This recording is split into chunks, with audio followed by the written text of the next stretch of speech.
Good morning, everyone. As we have already discussed about the chemical reaction of the aldehyde and ketone, now today's topic is the oxidation. This is the another chemical reaction of the aldehyde and ketone.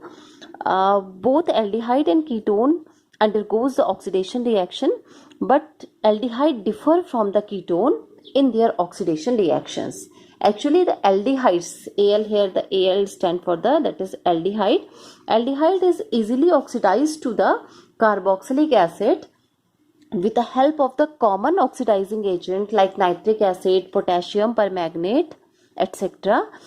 Even the mild oxidizing agents such as the Tollens reagent, that is Tollens reagent. Actually, the Tollens reagent is the ammonical solution of the silver nitrate. So, it is a mild oxidizing agent. So, the Tollens reagent and the Fehling reagent, another one is the Fehling reagent, also known as the Fehling solution. They both oxidized the aldehyde to the carboxylic acid. And now for that the reaction is, for example, you have the aldehyde RCHO. Now when it undergoes the oxidation, you get RCOH. Now this is the aldehyde. CHO stand for the aldehyde group and COOH stand for the carboxylic acid group. Now the ketones are generally oxidized under the vigorous condition. It means that they require a strong oxidizing agent. When the ketones are oxidized to the carboxylic acid, that is carboxylic acids, they require a strong oxidizing agent. They require very high temperature. Their oxidation involves carbon-carbon bond cleavage to afford a mixture of carboxylic acid having lesser number of carbon atom than the parent ketone. It means that, for example, now look at here, that is, if you have RCH2, now C, this is the carbonyl group, CH2 R dash, this is the ketone. So if the oxidation process take place or it undergoes the oxidation, I have already told you the conditions are different in both the cases, in the aldehyde cases or in the ketonic cases. For the ketone we require a strong oxidizing agent and we require the elevated temperature. So for example, this is a ketone and let us give the numbers to the chain. This one is the 1, this is 2, and this is 3. So in this case the cleavage take place in the two position. The first position is this one and the second position is this one. These two are the positions in which the carbon-carbon bond is broken down, or the cleavage take place from here and here also. Now when such type of a ketone undergoes the oxidation reaction, now we get a product, that is we get a mixture of the carboxylic acid. Now the first is RCOOH, because here only one carbon atom is present and it undergoes oxidation, we get the carboxylic acid. And the second one is, this one is the R dash and here two carbon atom are present, so we get I have written here R dash CH2 COOH. Now we get a mixture of the carboxylic acid. As I have already told you, when the ketone is oxidized to the carboxylic acid, in the result or in the product, we have the carbon atom lesser than the carbon atom which is present in the parent. Here in the parent reactant there are 1, 2, 3 carbon atom are present. Now look at here, this is the one product, here only one carbon atom is present, and this one is the another product, here the two carbon atoms are present. So we get such type of a result by cleavage, that is the cleavage means breaking, by cleavage of C1 and C2 bond. This one is the C1 and this one is the C2. So by the cleavage of this one, when the cleavage take place at here, so we get such type of a product. Now the next case is that in which we have the same reactant. Same reactant means we have R, CH2, here the C double bond O. This one is CH2 and this one is the R dash. Now the case is that this is 1, this is 2 and this is 3. Now in this case, if the cleavage take place from here, this is the cleavage take place, it means in between the cleavage between the C1 and the C3 carbon atom or C1 C3 bond, if the cleavage take place here, now again the oxidation is carried out. Now we get a mixture of the carboxylic acid, and here the result is, in this case here 2 carbon atom are present, so we have R CH2 COOH, R CH2 COOH plus R dash COOH. Now we get a mixture of carboxylic acid. Again here in this product, the number of carbon atom are 2, whereas in the parent chain here the 3 carbon atom are present, and here again here the number of the carbon atom is 1, and here the number of carbon atom is 3. So this one is the cleavage of C2 and C3. So this is the case how the oxidation of the ketone take place. Now these are the conditions, these are the two conditions. The above conditions are that in which the oxidation is carried out either with the nitric acid, or in case of the ketone either with the strong oxidizing agent. Now let us discuss about the mild oxidizing agent. Now that is mild oxidizing agent. Now the mild, I have already discussed that there are two mild oxidizing agent. One is the Tollens reagent and another one is the Fehling solution. So Tollens reagent and Fehling solution are also used to distinguish between the aldehyde and the ketone in the laboratories. These are the tests, these are the specific tests. So first one is the Tollens reagent, that is called the Tollens reagent, and it is also termed as a Tollens test. How the Tollens test occur, we have discussed here. So on warming an aldehyde, if you have the aldehyde, this one is aldehyde, warm the aldehyde with a freshly prepared ammonical silver nitrate solution. Ammonical silver nitrate solution, which is also known as the Tollens reagent. Tollens reagent is also known as the ammonical silver nitrate solution, that is the AgNO3. Silver nitrate stands for the AgNO3. A bright silver mirror is produced. Now what will be the result? Silver mirror is produced. Silver mirror is produced due to the formation of silver metal.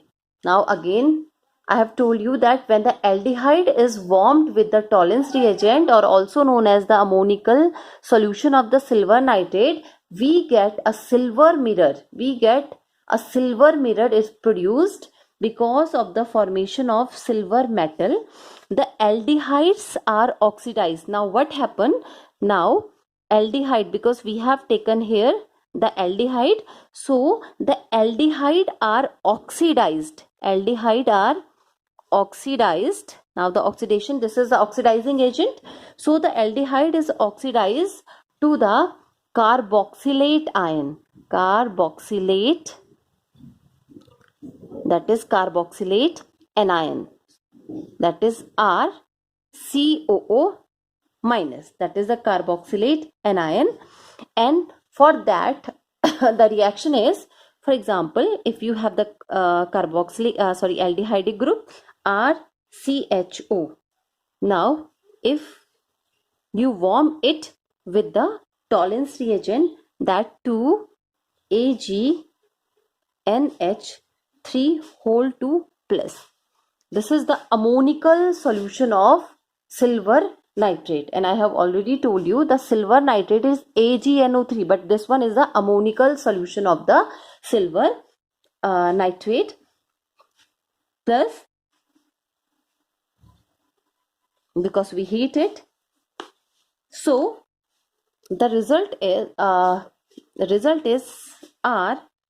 RCOO minus plus 2Ag. That silver mirror is formed due to the formation of the silver metal. Because of the formation of this Ag stands for the silver, we get the shining of the silver mirror, plus water is removed, plus ammonia is also removed, and this is the carboxylate ion. It stands for the carboxylic acid, the carboxylate ion.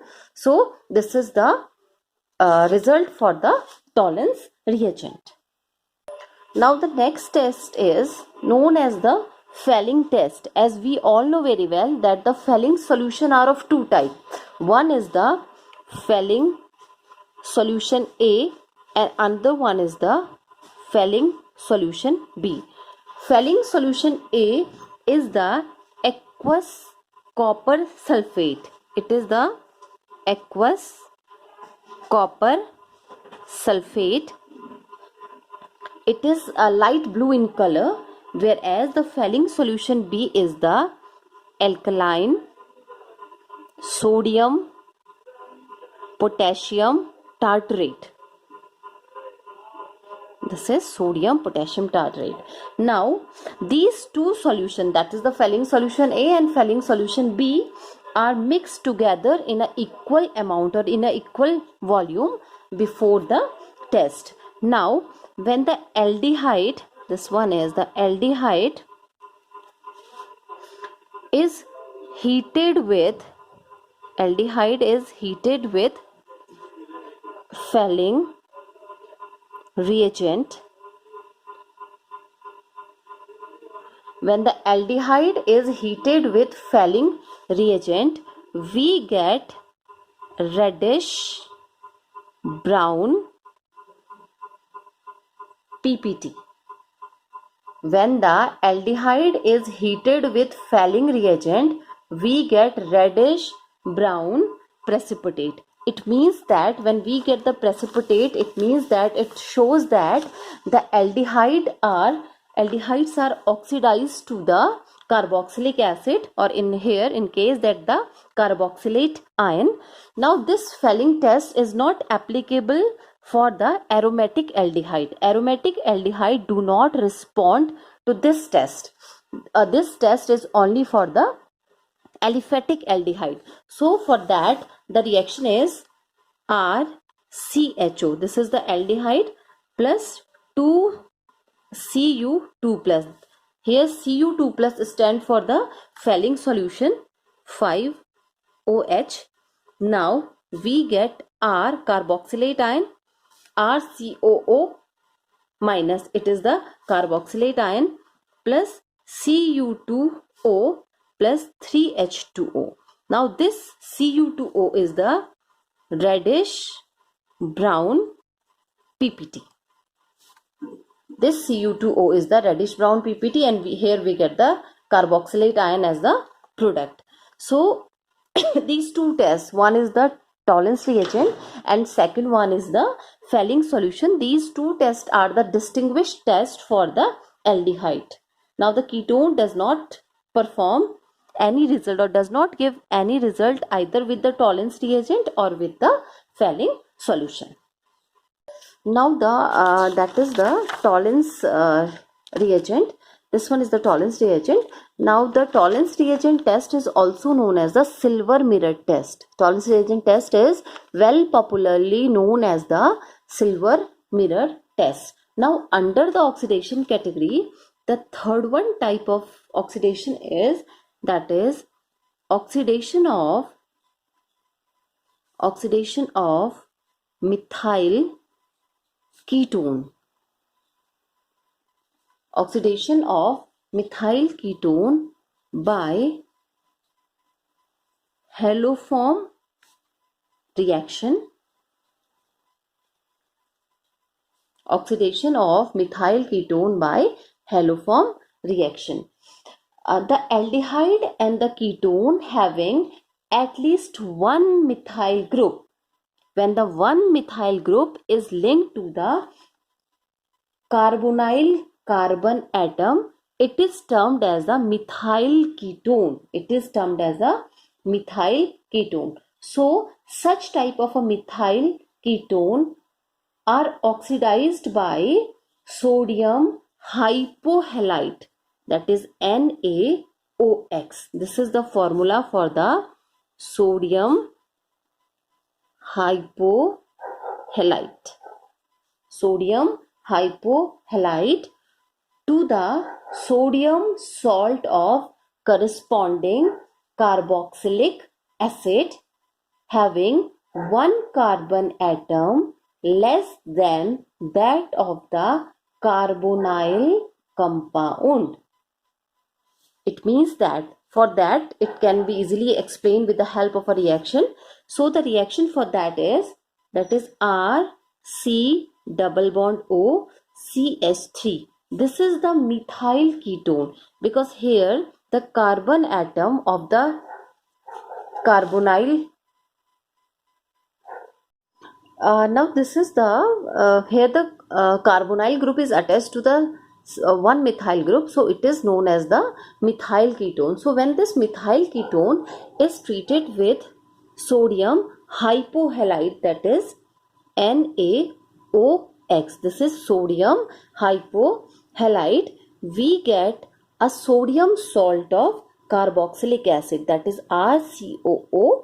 Na. This one is the sodium salt of carboxylic acid with the one carbon atom less than the parent. Here in case of the parent, here two carbon atom are present and here only single carbon atom is present, plus CHX3. This is called the haloform, plus 2NaOH. This is the complete reaction. CHX3. This is called the haloform. Here the formation of the haloform take place. Now this X is either Cl, either Br or I. Now this is the haloform reaction. This is also called the haloform reaction, or this is the oxidation of methyl ketone by the haloform reaction. Now the next chemical reaction is the nucleophilic addition reaction. Both aldehyde as well as ketone are observed to have the nucleophilic addition reaction. Here in case, as it is clear from the name, that the attack or the addition of the nucleophile takes place in the aldehydes as well as in the ketone. Now first of all we have discussed about the mechanism, how the nucleophile attack. So now the first topic is mechanism. The mechanism of the nucleophilic addition reaction is, for example, this is a carbonyl group and this one is the A and B. These are the two alkyl group are present here. So we know very well this, it contains the partial positive charge, and here the oxygen contains the partial negative charge because it is the electronegative. Oxygen is electronegative in comparison to the carbon. So what happened, this nucleophile, it attacks to the electrophilic carbon atom, and as it attacks here, so this bond splits.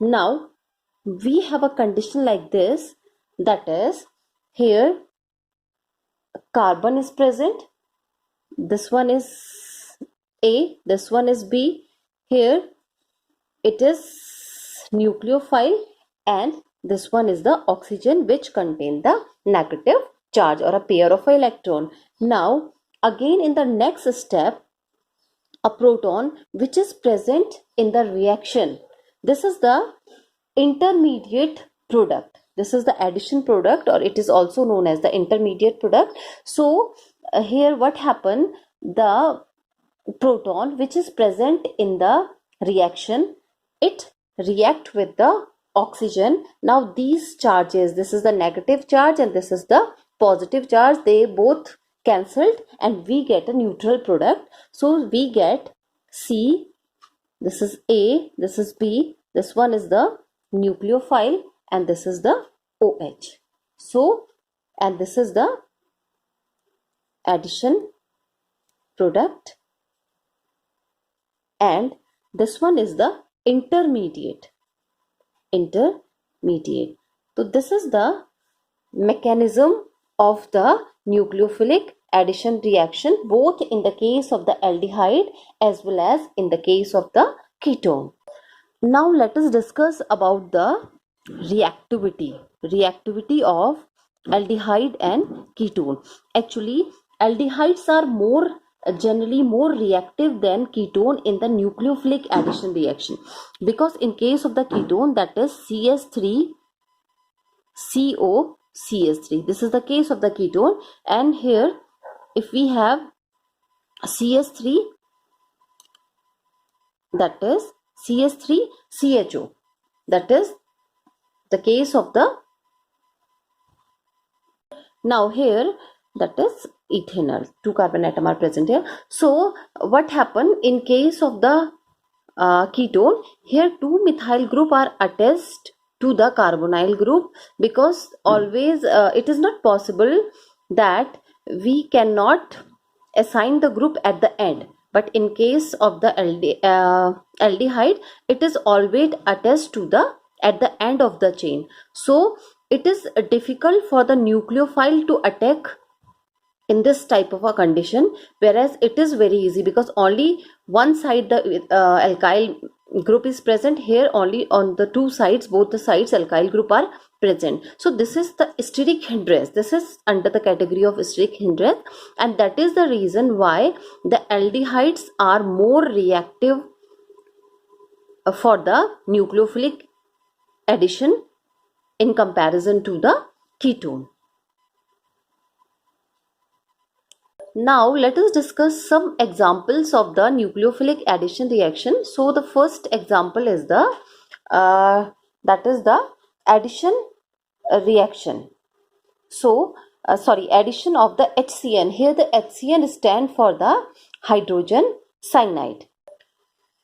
Aldehyde and ketone, when react with hydrogen cyanide, HCN is the hydrogen cyanide, they form cyanohydrins.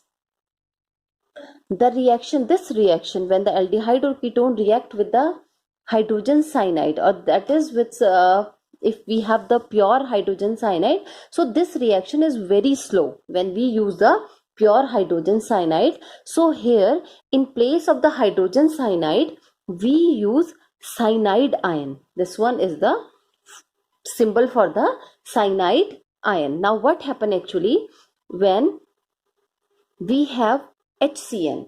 So when we react HCN with the aldehyde or the ketone, so it is a very slow reaction. We get the cyanohydrin, but it is a very slow process, slow reaction. So in this case, that is the that is hydrogen cyanide is catalyzed by a base. So it is catalyzed by a base to generate cyanide ion. When such type of a reaction occur, we get, that is CN, and what is left? One hydrogen is here, one is here, so H2 and O is left. So we get such type of a reaction. This one is the cyanide ion. So cyanide ion is a very strong nucleophile, so it easily attacks either to the aldehyde or either to the ketone and form the cyanohydrins. So cyanohydrins, such cyanohydrins are very useful synthetic intermediate, and the reaction of the aldehyde or ketone with the cyanohydrin is, for example, we have this is O, this one is the carbonyl group. Again it contain the partial positive charge and it contain the partial negative charge. So when it react with the cyanide ion, this one is the cyanide ion, it attacks from this direction and this bond is broken down. So we get C. This one is the O negative, and here we get CN, and this is again, it is the intermediate. This one is intermediate. Now what happened in the next step? Again, this one is here, the proton is added to the intermediate, and it comes from the reaction. So we get C. This one is the CN, the rearrangement take place. This is H, and this is OH, and this is known as the cyanohydrin. This is the formula for the cyanohydrin.